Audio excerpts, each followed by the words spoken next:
The voice that told the hospital to stop calling my son was mine. I did not know that for 14 years. I want to be careful about how I say this because I have had months to practice saying it and I still get it wrong. It is not that I forgot. It is that I remembered something else, in detail, with feeling, and the something else never happened. Here is what I remembered. A phone call in the middle of the night. My older son's voice, flat, saying he would not come. Me telling him his brother would die without him. The anger in his throat. I could have testified to it. Here is what the hospital had. A switchboard log, a nurse's note, and one recording that quality assurance never destroyed. David was a match. He never signed a refusal. He had a bus ticket for the following morning and a leave form from his job. Both dated, both 14 years old, both still in a folder in his kitchen. And the call that ended the search for him came from the family waiting room on the 3rd floor, where I was sitting alone. My name is Thomas Reed.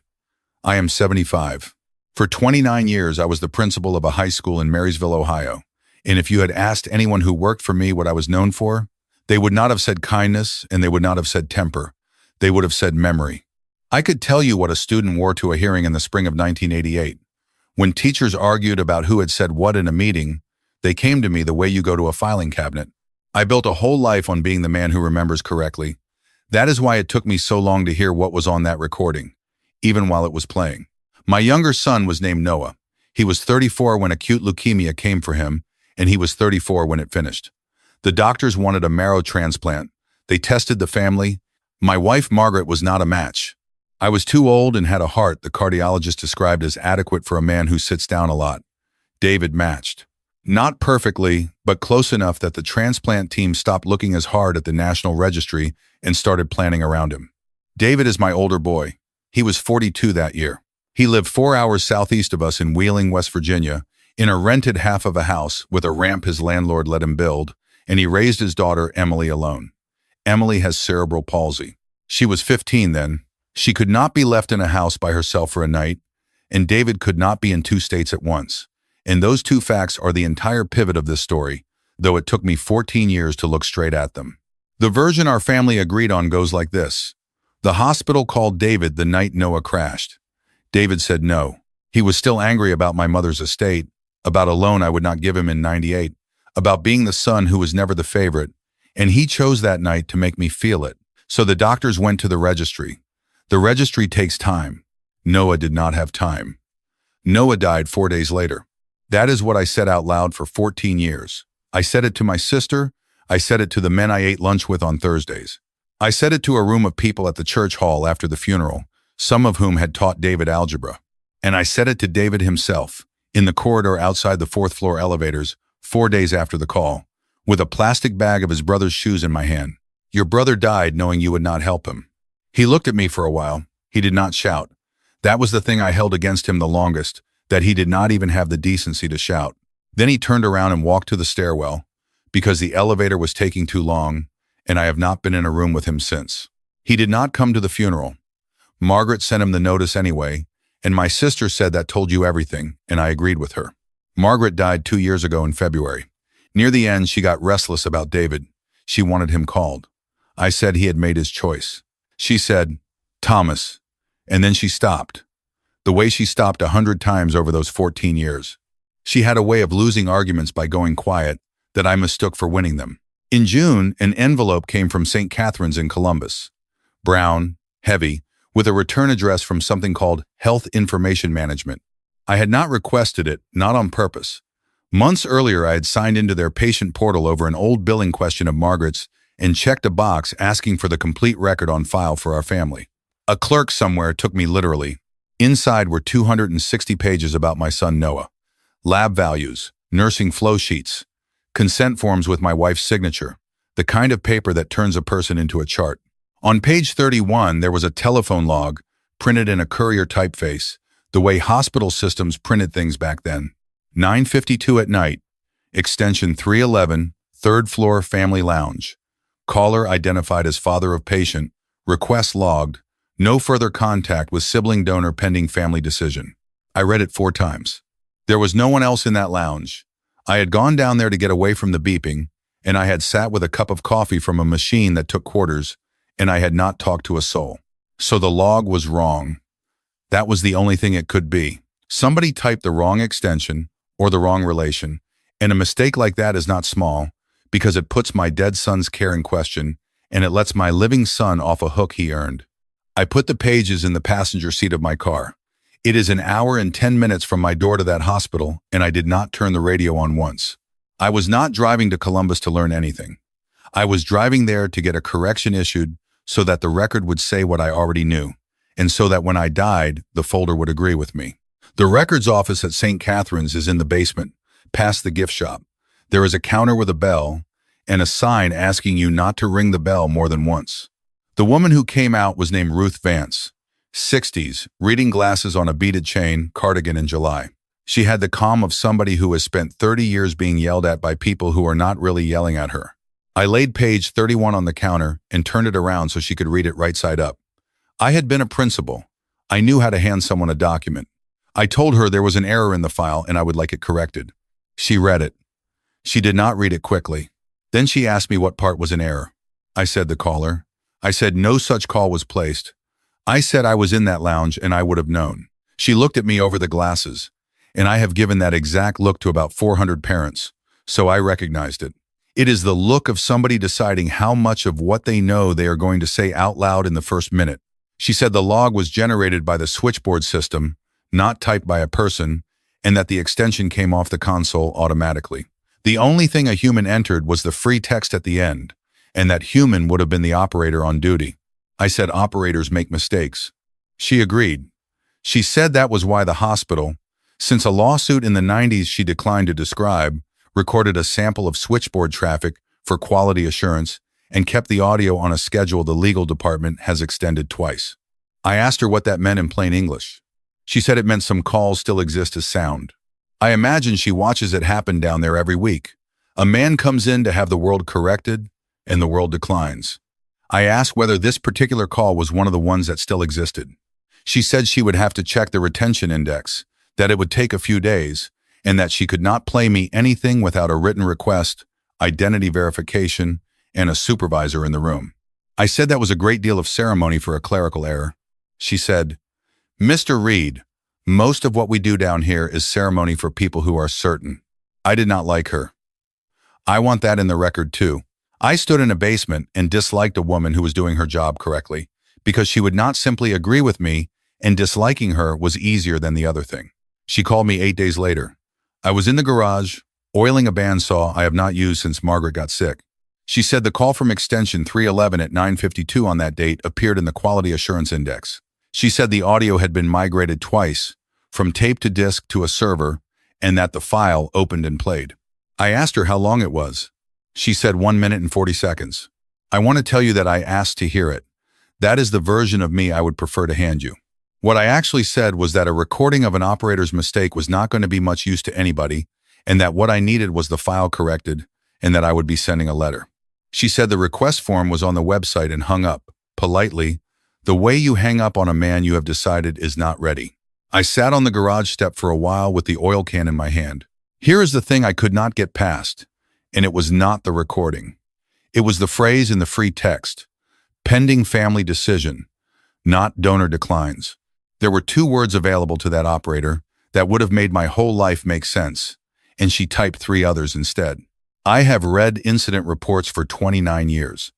Teachers write what happened, and then they write what they wish had happened, and the difference between the 2 shows up in the verbs. Nobody writes pending family decision about a man who has just told them no. I went back into the house and pulled out page 31 again, and then I did what I should have done in the first place, which was read the rest of the 260 pages instead of the one that offended me. It took me 2 evenings at the kitchen table. Margaret's table, oak, with a ring in the finish from a planter she never moved. Most of it was numbers I could not read. White counts, platelets, a graph that walked downhill no matter which page you turned to. There was a consent form Noah signed with a hand that got worse over 4 weeks, until the last signature looked like a child's. And there was a nursing note, handwritten, scanned crooked, timed at 9:40 at night. Father requests registry donor unless brother arrives tonight. 8 words. Father. Not brother, not donor, not patient. Father. I sat with that for a long time, and then I did the thing I am good at. I built the alternative explanation. Nurses chart at the end of a shift, hours after the fact, from memory and from scraps. A tired woman at 9:40 at night could easily write father when she meant the father relayed that the brother, and in the shorthand of a bad night, the relay drops out. I had signed off on 100 incident reports with worse compression than that. I even had a name for her, Angela Pruitt. Legible enough. I reached her in Florida that fall, 71 and Pleasant, and she remembered nothing whatsoever about one night in a hematology unit 14 years ago. She confirmed her handwriting. She confirmed that unit policy was to chart the source of a family decision. That is all she ever gave me, and I mention her so you know there was no witness waiting in the wings to explain my life to me. It was going to have to be paper and my own voice. Because underneath the paper I had my memory, and my memory was vivid. I can still play it. The phone in the family lounge, cream-colored, with a coiled cord, the receiver warm. David picking up on the fourth ring, my saying, "They need you tonight." His voice going flat, the way it did when he was 17 and caught in something. Him saying he could not. Me saying, "Your brother will die without you." Him saying nothing. A click. I remembered the click. That is the part I want you to hold on to. I remembered a click. I could have described the temperature of the plastic. So the paper said one thing and the memory said another. And any reasonable man would tell you to trust the paper. I am not going to pretend I did. I trusted the memory because the memory was mine and the paper was a stranger's. And because if the paper was right, then I had spent 14 years being a certain kind of man in front of everyone I know. But I could not let it sit either. So I decided to go get proof. Not proof that the record was wrong. I told myself that, and it was a lie, but it was a lie with a plan attached. I was going to drive to Wheeling and put page 31 in the nurse's note in front of my son and watch his face, and he would say something that did not line up, because liars never can hold a story for 14 years, and then I would come home with the thing I actually wanted, which was to be right. That was all. I was 75 years old and driving 4 hours to be right in front of a man I had not spoken to since his brother's shoes were in my hand. I did not call ahead. I told myself the number I had was probably dead. I still had it written on the inside cover of the address book in Margaret's handwriting, and it had not been crossed out, and she crossed out everything. Wheeling comes at you downhill. The road bends and the river is suddenly below you, and the whole town looks like it was poured into the valley and left to set. The house was still there. Same half of the same duplex, gray now instead of white, and the ramp my son built out of pressure-treated lumber had been rebuilt in aluminum with a proper handrail. David answered in a work shirt with his name stitched on it. 56 years old. Gray at the temples the way I went gray, in a wedge over the right ear. He had his mother's mouth. I had forgotten that, which tells you what 14 years does, because I would have sworn I could picture my own son's face. He did not say hello. He looked past me at the car, checking, I think, whether anyone else was in it. Then he said, "Is she dead?" He meant his mother. He did not know. That is the part I have the hardest time repeating out loud. Margaret had been in the ground 2 years, and my son was standing on his own porch, asking a visitor whether his mother was alive.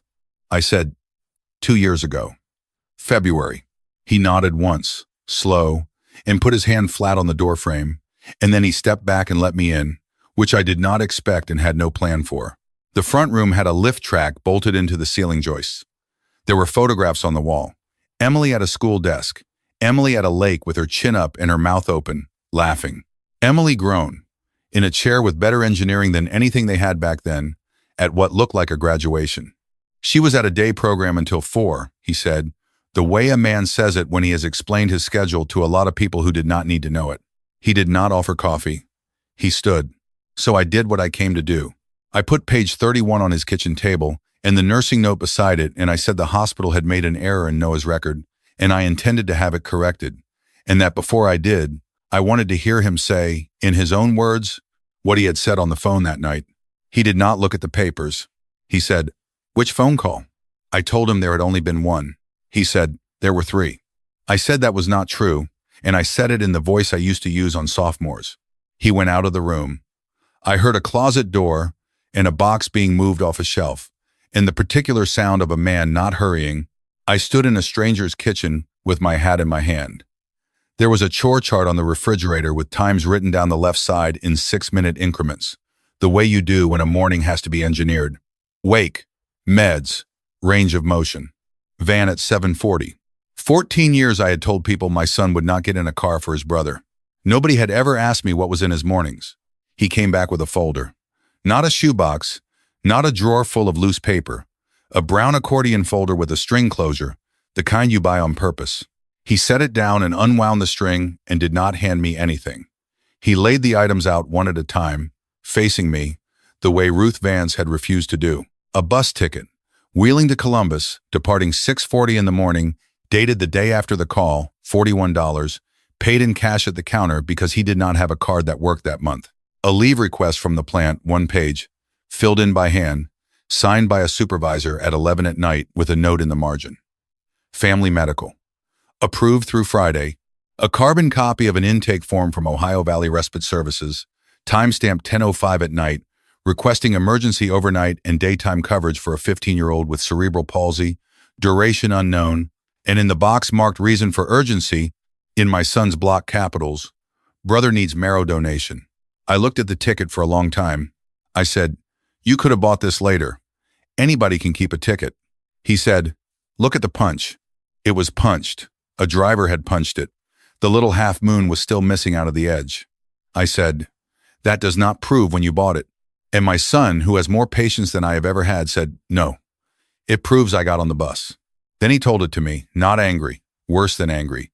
He told it the way you tell something you have gone over so many times that the grief has been worn smooth off the top of it. The transplant coordinator called him at 9:10. She explained what was needed and how fast. He said yes. He said it immediately. Then he told her the truth, which was that Emily could not be left, that the overnight agency needed 2 hours minimum to place someone, that the last bus that night had gone at 6, and that the earliest he could stand in that hospital was around noon the next day. He asked her to tell us he was coming. He hung up and started calling. He called the agency at 10:05, and they said they could place someone by 6 in the morning. He called the hospital back at 10:10 to say so. The ward told him that the family had asked that he not be contacted further about the donation. He said he thought it was a mistake. He drove to his supervisor's house at 11 that night and got the leave form signed anyway, because he was going regardless of what a clerk had been told to say. He called the ward again at 7 in the morning from the bus station and got the same sentence read to him off a note. I said that was not possible. He said, "Then ask them who called." I told him I had. I told him the log said extension 311, third floor family lounge, 9:52 at night, caller identified as father of patient, and that it was wrong, and that I had been alone in that room. He watched me say it. Then he said something that I did not understand for another 6 weeks. He said, "Dad, you were not alone in that room the whole night." I drove home the long way, along the river, because the interstate wanted me to think at 70 miles an hour. For 14 years, my picture of that night had 2 people in it. Me at a phone, David at a phone. Now there were 9 or 10. A coordinator with a headset. A supervisor signing a leave form in his kitchen at 11 at night. A woman at a respite agency writing brother needs marrow donation in a box on a form. A ticket agent taking 2 20s and a 1. None of them knew each other. You can talk a witness into something. You cannot arrange for a bus driver to punch a ticket 14 years ago in case you need it later. At home, I went back into the 260 pages, and this time I read them like a man who had been shown a hole in his own wall. Page 94. Transplant coordinator's note, 2112, which took me a minute to convert, and which was 9:12 at night. Sibling donor contacted. Willing. State's earliest arrival midday tomorrow due to dependent care. Will confirm. Willing. That word had been in my house for 14 years and I had never read it. Page 95. 2210. Sibling donor called unit. Reports coverage arranged. Arrival confirmed midday. 10:10 at night. My son called that hospital to tell them he had solved it. 18 minutes before that, at 9:52, somebody at extension 311 had already asked them to stop contacting him. I worked at it the way you work at a problem you refuse to let be simple. Times get logged wrong. Systems drift. I got up and found a legal pad and wrote out 4 scenarios in which everything on those pages was true, and I was still the man I had been at breakfast. All 4 required a stranger to have made a mistake in exactly the shape of my life. Around 2 in the morning, I called my sister Carol in Toledo, which was not fair to her, but I have never been fair to Carol. I asked her what she remembered about that night. She said, "He said no. You called us the next day and told us he said no." I said, "But do you remember anything else?" Anything you saw yourself? There was a long pause on the line and she said, Tommy, I was in Toledo. I remember what you told me. That is what 14 years of a story is. It is not evidence spreading through a family. It is one man's sentence repeated by people who love him until the repetition sounds like corroboration. I hung up and looked at page 94 for a while longer. I had accepted that night that David did not refuse. That much was finished. What I would not accept for another 6 weeks was the other half. Somebody made that call from the lounge. If it was not David lying, then it was somebody in my family stopping him. And I had spent my whole life being the man who remembers. And my memory told me that at 9:52 I was sitting alone under a television, bolted to the ceiling with the sound off. Except my son had told me I was not alone the whole night. And I knew, because I had watched her walk in with 2 coffees, exactly who had come down to sit with me. My wife did not like our older son. That is a hard sentence and it is not the whole truth. But it is true enough to build on, and God help me, I built on it fast. Margaret loved David. She also kept a ledger on him. He left college in his 2nd year. He married a woman she did not approve of, and the woman left him with a child who would need lifting for the rest of her life. He asked us for money in '98 and I said no, and after that, whenever his name came up, my wife said the same sentence in the same flat way. David does what David can manage. You have to have heard her say it to know how much was in it. She had been in that lounge. I am certain of it, and I have never stopped being certain, because I can see her coming through the door with 2 coffees in one hand, holding them the way she did, and her reading glasses pushed up into her hair. Within about 4 days, I had it built. My wife came downstairs while I was in the men's room or asleep in a chair, and she picked up the phone at extension 311, and she said the sentence that made the hospital stop calling our older son, because in her mind, he was going to fail us anyway. And then, when it was over, she let me believe it had been David. She sat at my table for 14 years and let me say it at the church hall. I was so angry I had to go out to the garage and stand there. This part does me no credit. For about 6 weeks, I preferred that story. It explained everything and it cost me nothing. It even made me a kind of victim, which at 75 is a warm bath you can lower yourself into. I went through her things.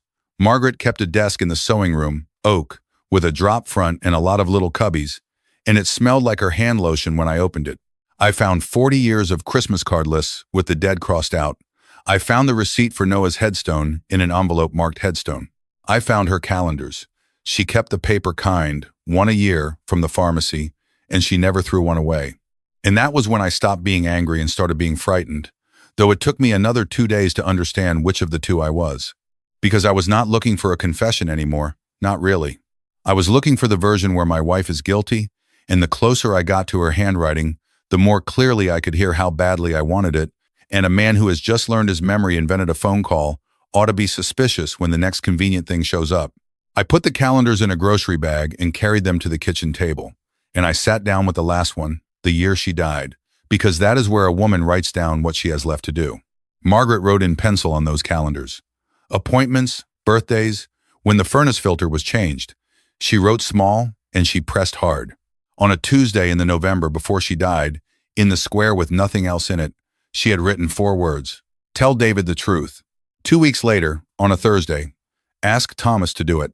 In January, 3 weeks before she died, when she could not get from the bed to the bathroom without me, still have not. I sat in my kitchen and read 3 squares out of a pharmacy calendar and thought, there it is. She did it and she carried it and she meant to put it down and she died first. I called Ruth Vance the next morning at 8, which is before that office opens, and left a message, and called again at 8:30 when it did. I told her I wanted to submit the request. I wanted to hear the call. She said, all right. She did not say anything else. She did not say she had expected me. I have thought since that a woman in that job learns not to congratulate people for turning around. The paperwork took 19 days. A copy of my driver's license, a letter explaining my legal interest in the record of a deceased patient, a form signed by somebody in risk management I never met. On day 12, Ruth called to tell me the file had not opened on the first attempt. I sat down on the arm of a chair. She explained it in the flat way she explains everything. The audio had been moved from tape to disc and from disc to a server, and one of the batches from that era had an index error, and a technician was working on it. I asked her what happened if it could not be fixed.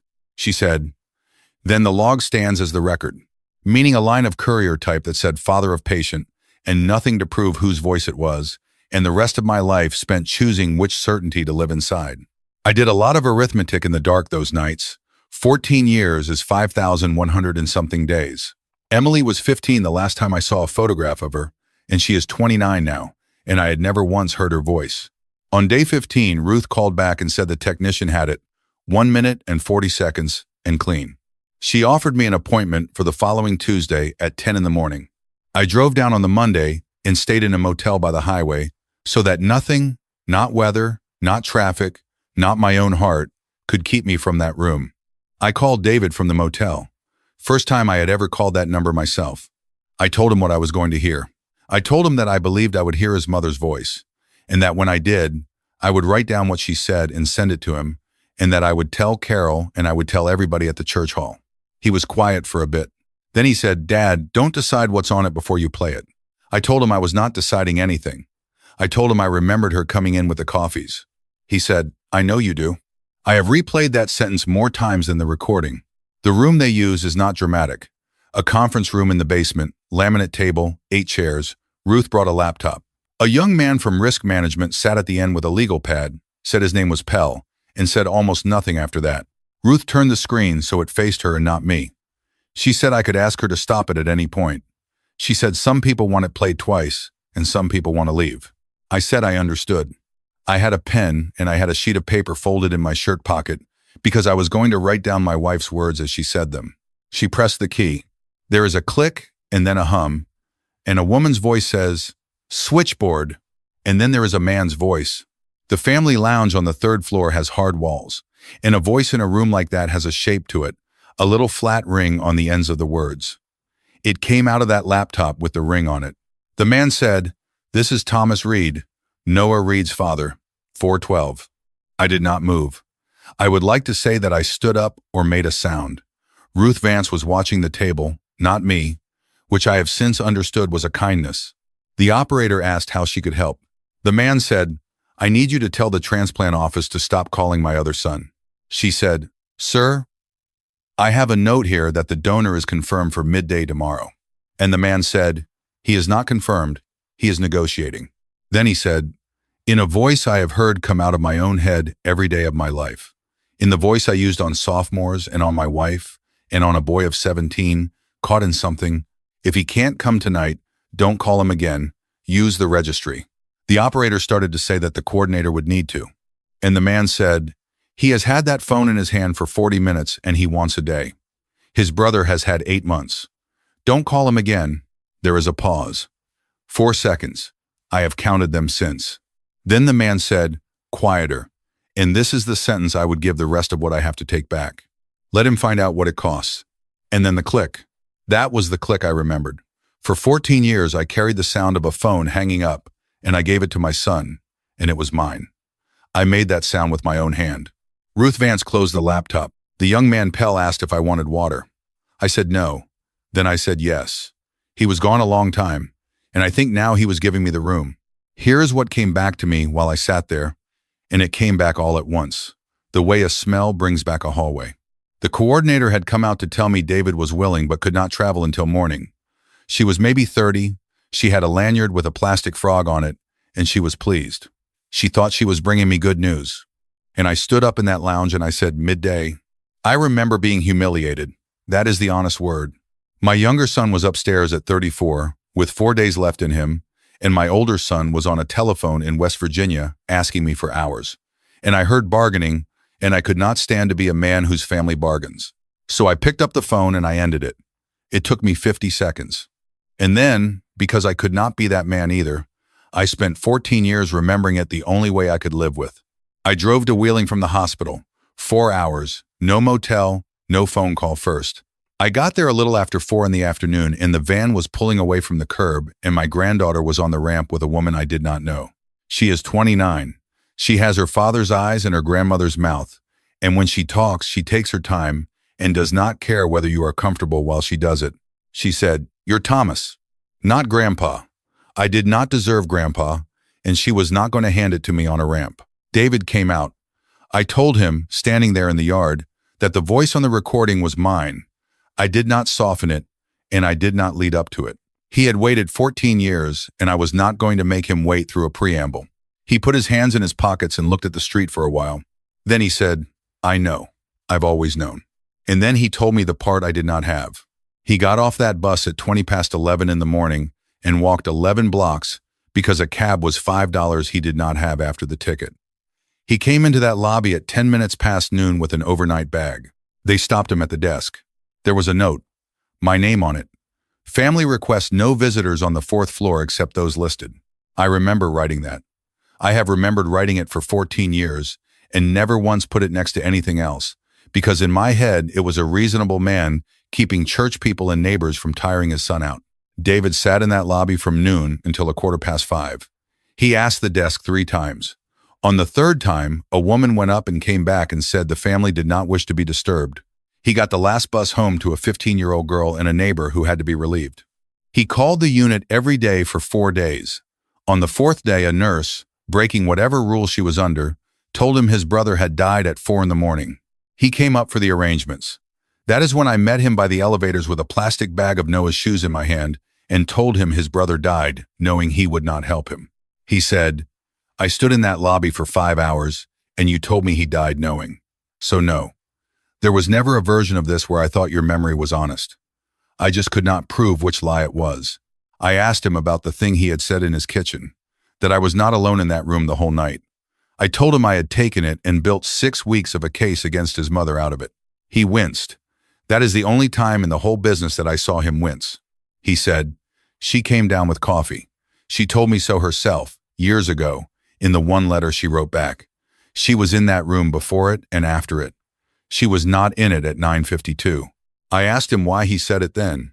He said, "Because you were about to find out, and I thought you should have somewhere to stand for a couple of weeks." 14 years I had given that man nowhere to stand. He handed me a place on the first afternoon. I asked him why he never wrote to me and said all this. He looked at me like I had asked why he had never taught the dog to read. He said, "I did. 19 letters. Mom answered 2 of them. And there it was, the last piece. And it was not a twist, and it did not feel like one. It felt like a light coming on in a room I had been walking through for years. Margaret knew. Not because she made the call. She knew because she picked up the extension in that lounge at some point that night, or because the coordinator told her, or because she was married to me for 51 years and had heard that voice come out of me before.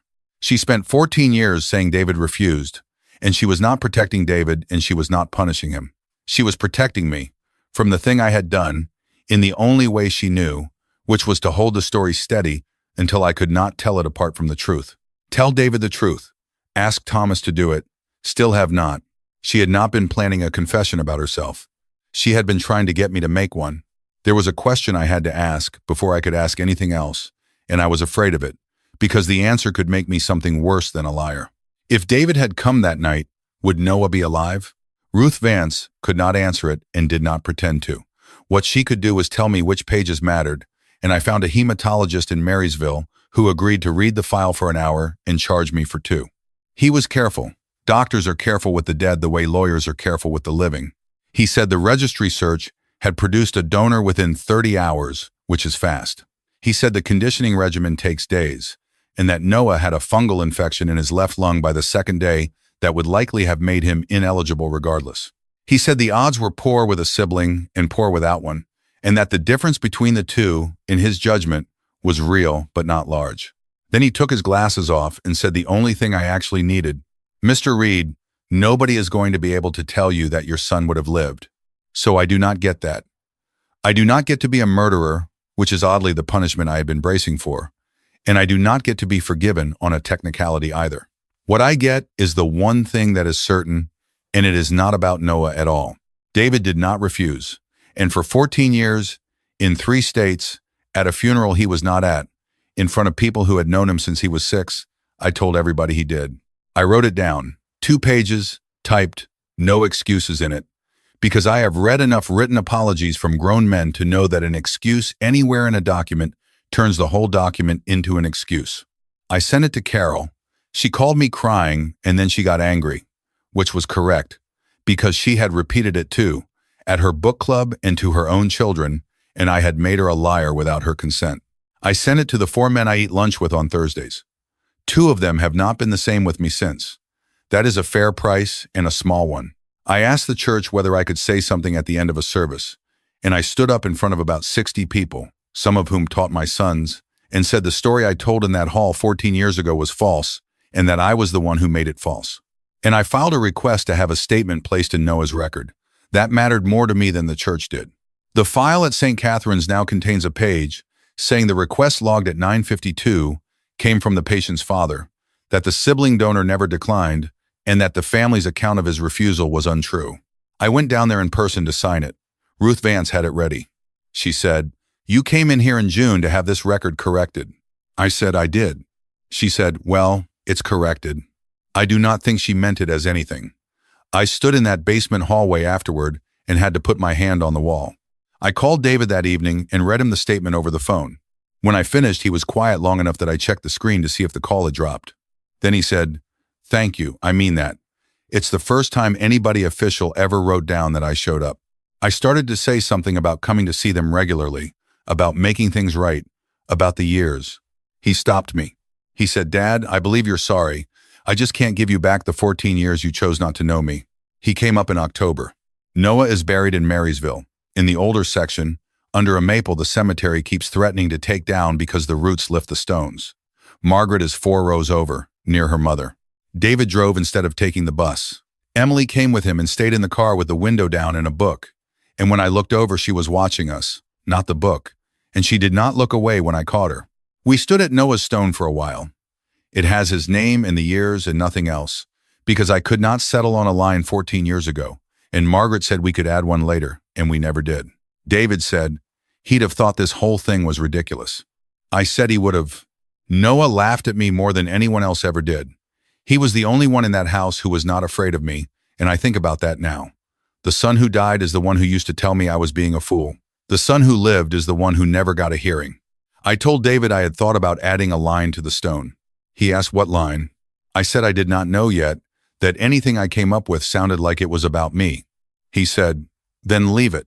We were there maybe 20 minutes. He did not cry and neither did I, and I have stopped apologizing for that, because there is a kind of grief that is finished crying and has just gone on being heavy. Then he said he wanted to get back before dark, because Emily's evening routine is an hour and 40 minutes, and it does not move. I asked him if I could come down at Christmas. He looked at the maple for a while. He said, "Call me in November and ask me again." That is what I got. Not a reconciliation, not a fresh start, not a photograph of the 3 of us at a table. A man told me to call him in November and ask again, and he meant it, and it was not nothing. And I have never in my life been so careful with a sentence that small. He called Emily's window down further, and she said goodbye to me and used my name, which is more than I had at the start of the year. If somebody in your family is carrying a story that everybody repeats and nobody has ever checked, go check it. That is all I would ask of you. And if this was worth your time, staying subscribed helps it reach the people who need to hear it before it is too late for them. I called him in November. The answer is not the point, and I am not going to put it in here, because it belongs to us and because I have learned something about telling other people my version of my sons. This is what is on my desk now, where the plaques used to be. A photocopy of a bus ticket. Wheeling to Columbus, 6:40 in the morning, $41, dated the day after the night I've described. David had a copy made for me at the drugstore without my asking. The punch is on it. The little half moon out of the edge, where a driver in West Virginia reached over and took his fare 14 years ago and had no idea he was making the only witness that would ever speak for my son. I run my thumb over that notch most days. It is the shape of the thing I could not remember and the shape of the man who got on the bus anyway. Grief can bend a memory until it fits the hand that is holding it. Pride is what makes somebody else serve the sentence.